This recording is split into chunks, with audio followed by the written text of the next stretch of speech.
तो बच्चों आज हम पढ़ने वाले हैं ऑप्टिक्स, क्लास 12 का सबसे लेंथी चैप्टर और सबसे बड़ा यूनिट है ऑप्टिक्स, जिसका हम पहला चैप्टर आज हम पढ़ेंगे।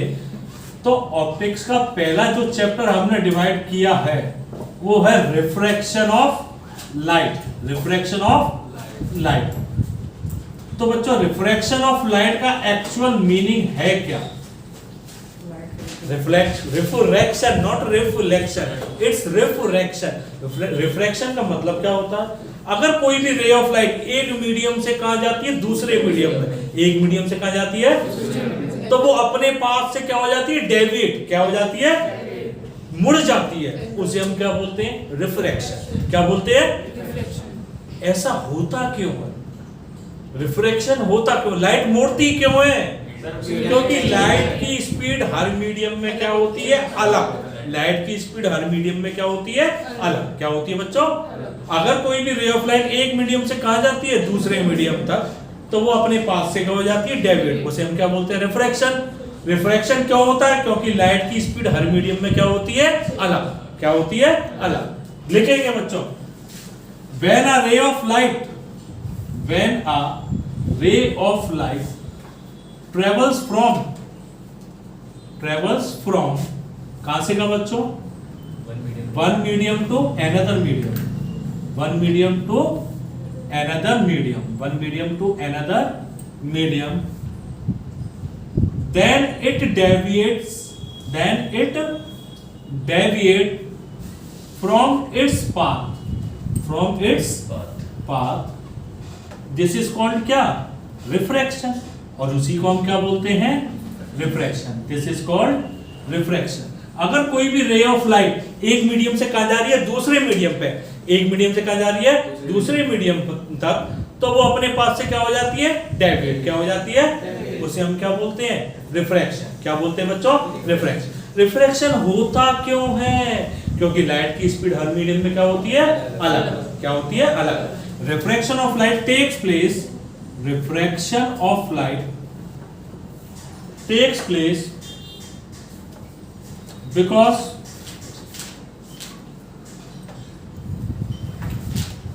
speed of light is different in different medium. Speed of light is different in different medium. कोई दिक्कत बच्चों? बोलिए। रिफ्रैक्शन होता क्यों है? क्योंकि लाइट की स्पीड हर मीडियम में क्या होती है बच्चों? अलग होती है। कहां होती है? अलग होती है। ओके। अब इसके बाद तो बच्चों रफ कर दें हम। ओके, कर ही देते हैं।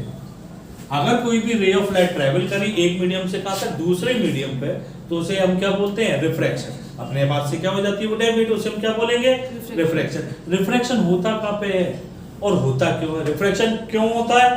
स्पीड ऑफ लाइट, लाइट की स्पीड हर मीडियम में क्या होती है? अलग। होता कहां पे है? सरफेस पर। Boundary. Refraction of light takes place at the boundary of two medium, at the boundary of two medium। दो मीडियम की जो बाउंड्री होती है, दीवार होती है, रिफ्रैक्शन कहां पे होता है? वहीं पे होता है। अगर कोई जैसे एयर है, ऊपर क्या है, नीचे क्या है? पानी। नीचे क्या है?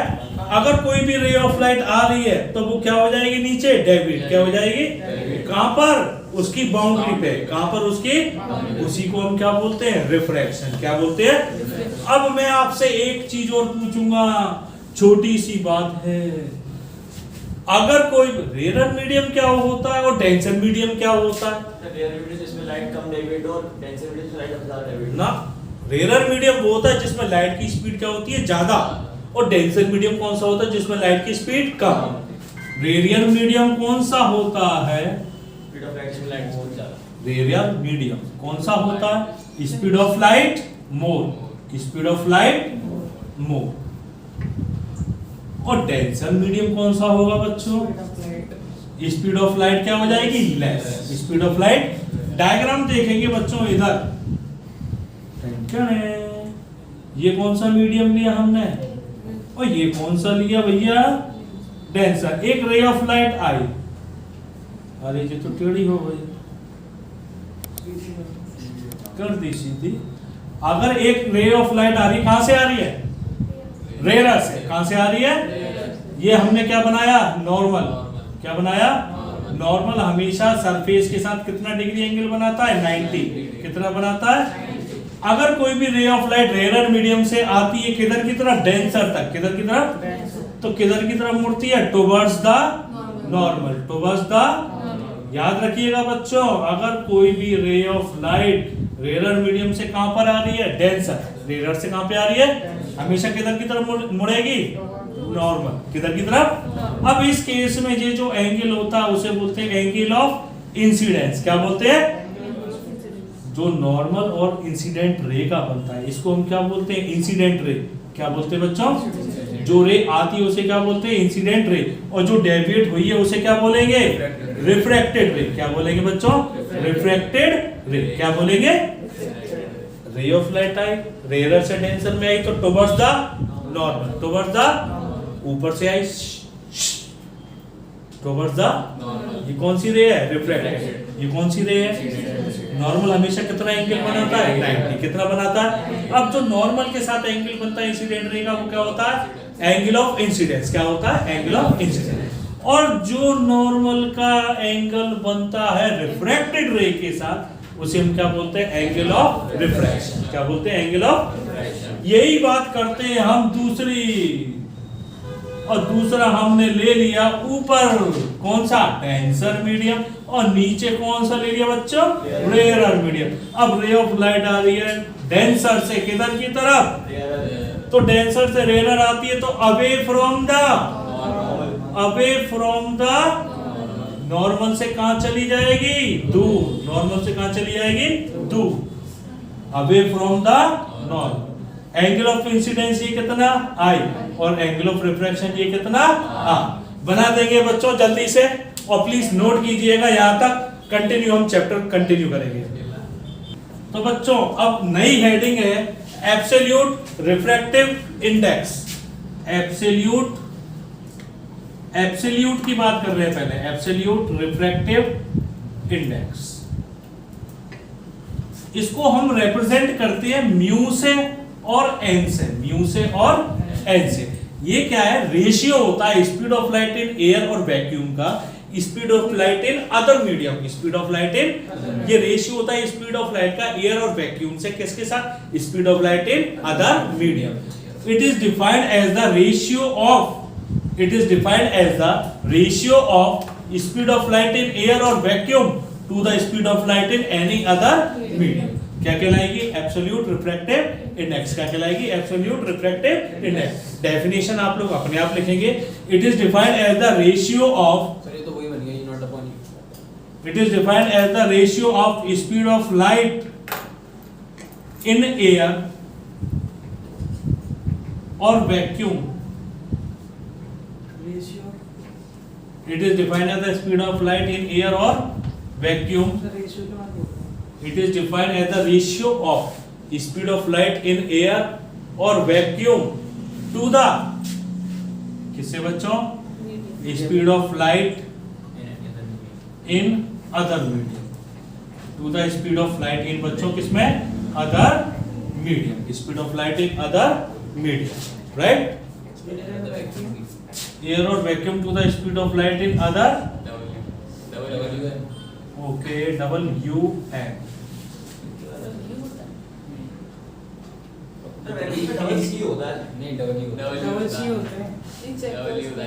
तो बच्चों रिफ्रैक्टिव इंडेक्स एब्सोल्यूट क्या है, एन और mu.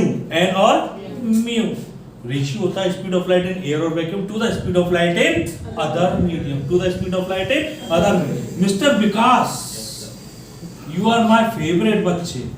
Speed of light in air और वैक्यूम को किससे रिप्रेजेंट करते थे, सी। समझ गए, सी, ओके, रिप्रेजेंट करते हैं ना। और अदर मीडियम में किससे रिप्रेजेंट करना, वीएम। किससे रिप्रेजेंट करना, वीएम। तो बच्चों speed of light in air और वैक्यूम होती कितनी है, 3 × 10⁸ मीटर पर सेकंड। ये तो मैक्सिमम होती है, यानी n और म्यू की वैल्यू 1 के बराबर हो सकती है या उससे बड़ी, कभी भी छोटी नहीं हो सकती। क्यों नहीं हो सकती? बिकॉज क्योंकि speed of light, speed of in किसमें, एयर और वैक्यूम, एयर और वैक्यूम इज क्या होती है बच्चों? मैक्सिमम। क्या होती है बच्चों?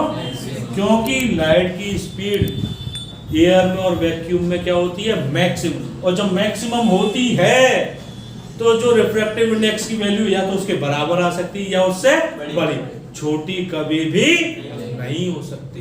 नोट करेंगे बच्चों यहां तक। प्रॉपर्टीज, ये कैसी क्वांटिटी है बेटा? स्केलर। एब्सोल्यूट की बात कर रहे हैं भैया, एब्सोल्यूट रिफ्रैक्टिव इंडेक्स की कैसी क्वांटिटी है? It is a scalar quantity. It is a having कोई यूनिट नहीं, having no unit and dimension, having no unit and, ये कैसी क्वांटिटी है बच्चों? इसकी कोई यूनिट और डायमेंशन नहीं होती, कोई यूनिट और डायमेंशन नहीं होती। कोई दिक्कत बच्चों किसी को? अब बच्चों देखिए ना, सी का हमने फॉर्मूला बताया था आपको, ये 1/μ0 ε0 अंडर रूट में, बोलो बताया था। v का भी बताया था अदर मीडियम के लिए 1 अंडर रूट में म्यू और एप्सिलॉन। तो n का फॉर्मूला क्या है हमारा? c की जगह हमने ये रखा 1/μ0 एप्सिलॉन और v की जगह 1 अंडर रूट में म्यू और एप्सिलॉन।